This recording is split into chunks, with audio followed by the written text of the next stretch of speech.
Cara tafsir ulama ialah Allah bersumpah dengan 3 benda tadi. Waktu merah, malam apabila dia mengumpulkan, dan bulan apabila penuh, bulan purnama. Apa yang Allah nak beritahu iaitu manusia pasti akan melalui proses kehidupan. Pertama kata ahli tafsir, proses kehidupan bermula daripada air mani, kemudian bertukar seketul darah dulu kan.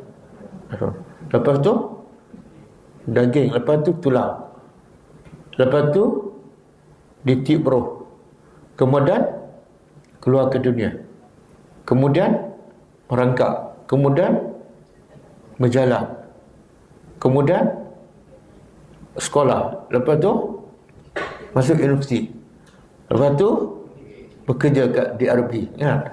Semua tu latarkabunna tabaqan an tabaq. Semua proses yang baik berkait dengan ayat 6 tadi. Manusia hidup kat dunia kadihun, mesti penat, mesti lelah, iaitu melalui proses daripada satu tahap ke satu tahap. Tak ada satu pun manusia tak akan melalui proses tersebut. Okey.